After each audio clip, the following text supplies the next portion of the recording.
അദ്ദേഹത്തെ എത്രമാത്രം നികൃഷ്ട ജീവിയായി കണക്കാക്കണം. അവരെ വിശേഷിപ്പിക്കാൻ ചെറ്റ എന്നാണ് പറയുക. ചെറ്റത്തരമാണ്, രാഷ്ട്രീയ ചെറ്റത്തരം. ചെറ്റത്തരം, കോമാളി തുടങ്ങിയ പരാമർശങ്ങൾ നാം കേട്ടുകഴിഞ്ഞു. ഇനി എന്തൊക്കെ വരും? അതൊക്കെ നിലപാടുകളുടെ ഭാഗമായി പറയുന്ന കാര്യമല്ലേ, സ്വാഭാവികമായിട്ട് പറയില്ലേ. ഇനിയും വല്ലാണ്ട് വയലന്റ് ആയ നേരത്തെ പറഞ്ഞില്ലേ ഒരു ചുറ്റിക, അതെടുത്ത് ഒന്നുകൂടി പ്രയോഗിച്ചോളൂ. ഒന്ന് വിധം 3 നേരം മതിയോ? ആയിക്കോട്ടെ. ഏതായാലും കുറച്ചു ദിവസം കൂടി മതിയല്ലോ. വീണു 2 ആഴ്ച 3 ആഴ്ച കഴിഞ്ഞാൽ കഴിഞ്ഞല്ലോ. പിന്നെ പുള്ളി എന്ത് പറഞ്ഞാലും ഈ നാട്ടിൽ ആരും മൈൻഡ് ചെയ്യില്ല. ചെറ്റത്തരം എന്താണ്, പരനാറി എന്താണ്, എന്തായാലും എന്താണ്, ഇതൊന്നും ഒരു വിഷയമേ അല്ലാതാവും.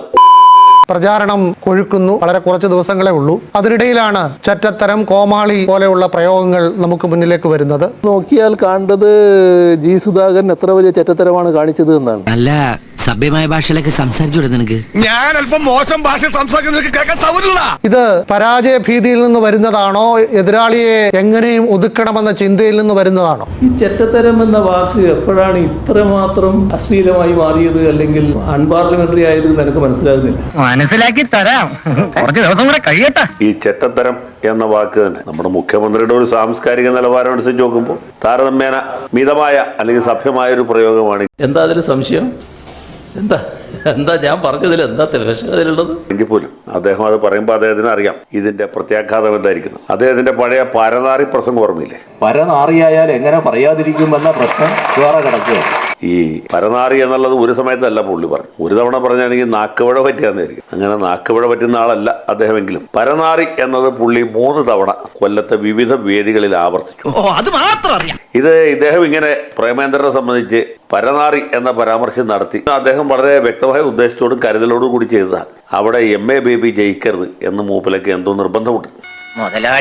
ബേബി അപ്പോഴും വിചാരിച്ചില്ല ബേബി തോറ്റു. പക്ഷെ വോട്ടെണ്ണി കഴിഞ്ഞപ്പോൾ നമുക്കറിയാം 30,000-ൽ പരം വോട്ടുകൾക്ക് MA ബേബിയോടെ പരാജയപ്പെടുന്നത്. അല്ലാതെ ബേബി തോൽക്കില്ല. എല്ലാ സാഹചര്യങ്ങളും ബേബിക്ക് അനുകൂലമായി നിൽക്കുമ്പോഴാണ് ഒരു കാര്യവുമില്ലാതെ ഇദ്ദേഹം അവിടെ പോയി ഇങ്ങനെ പരാമർശിച്ചത്.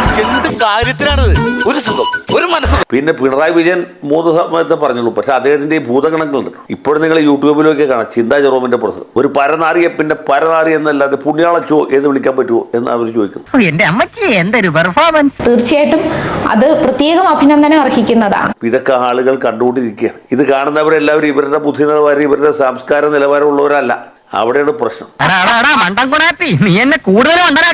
ഇപ്പോ ജി സുധാകരന്റെ കാര്യത്തിൽ ചെറ്റത്തരം അതിന് അദ്ദേഹം കൃത്യമായിട്ട് മറുപടി കൊടുത്തിട്ടുണ്ട്. ആദരണീയനായ അദ്ദേഹത്തെ ഒന്നും പറയുന്നില്ല.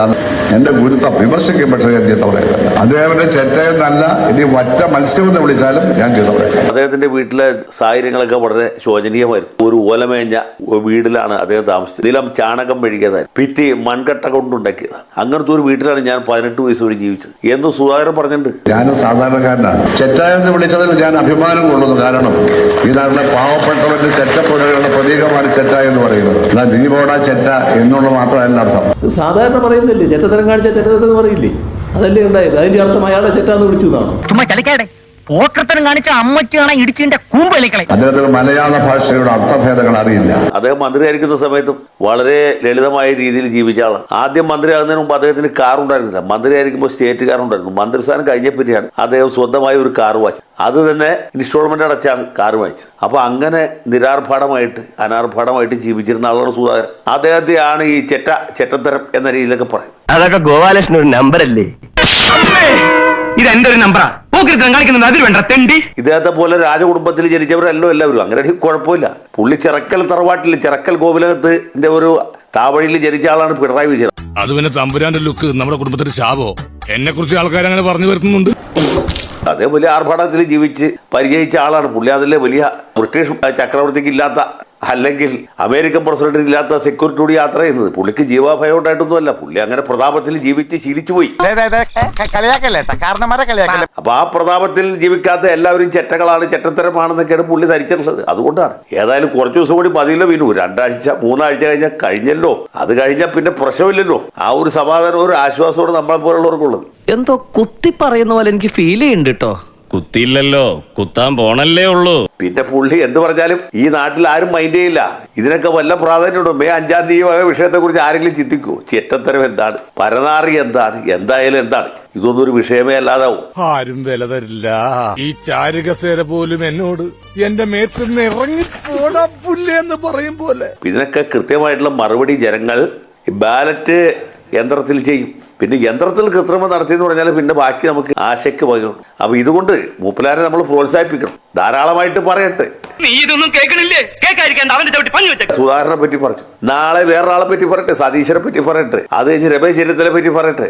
എല്ലാവരെ കുറിച്ചും ഇദ്ദേഹം ഇതുപോലെയുള്ള പുള്ളിയുടെ ആ മധുര കോമള പദാവലികൾ കൊണ്ട് ഓരോരുത്തരെയും പുള്ളി അഭിനന്ദിക്കട്ടെ. അങ്ങനെ ആയിക്കഴിയുമ്പോൾ ജോലി എളുപ്പമുണ്ട്. വോട്ടർമാരുടെ ജോലി എളുപ്പമാവും, നമ്മുടെ ജോലി എളുപ്പമാവും, ഇലക്ട്രോണിക് യന്ത്രത്തിന്റെ ജോലിയും വളരെ എളുപ്പം.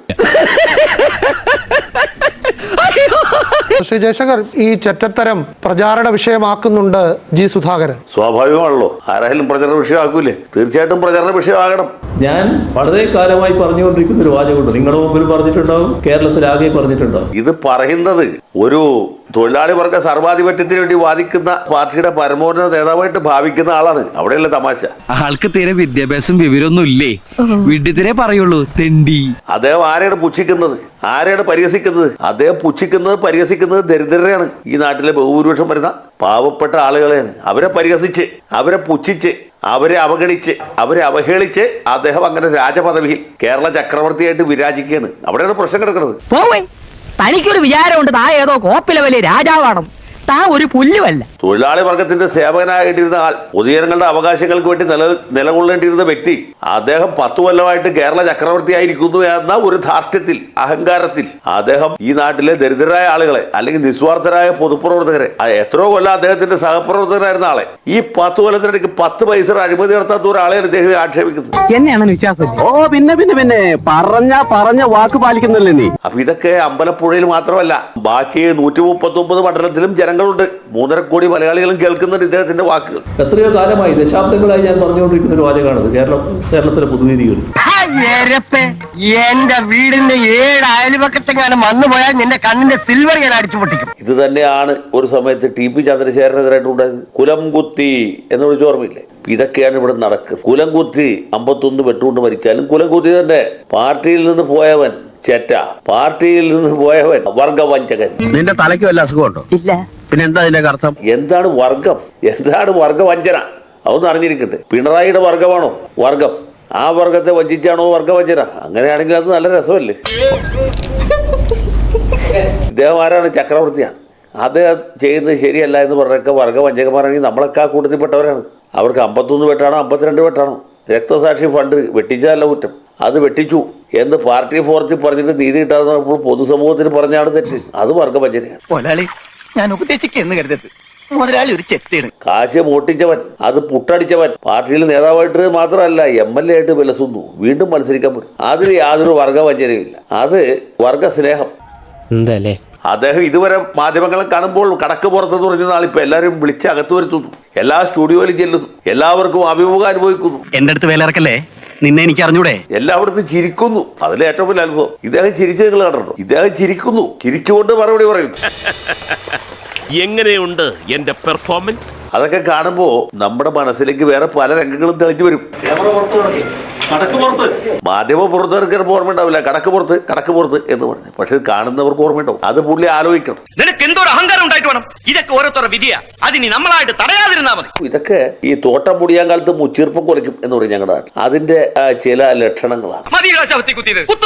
ഈ ശവത്തി ഞാൻ ഇനിയും കുത്തും. പശ്ചിമ ബംഗാളിലൊക്കെ ഏതാണ്ട് ഇതുപോലെ തന്നെയാണ് സംഭവിച്ചത്. അവിടെ 35 കൊല്ലം ആളുകൾ സഹിച്ചു. കേരളത്തിൽ അത് വേണ്ടി വന്നില്ല, 10 കൊല്ലം സഹിക്കേണ്ടി വന്നു. അല്ല, പ്രഭാകരേട്ടന് വീട്ടില് വിലയില്ലെങ്കിലും നാട്ടില് പുല്ല് വിലയാ. ഏതായാലും മെയ് 4 നമ്മൾ സ്വാതന്ത്ര്യ ദിനമായിട്ട് ആഘോഷിക്കേണ്ടി വരും എന്നാണ് എന്റെ അഭിപ്രായം.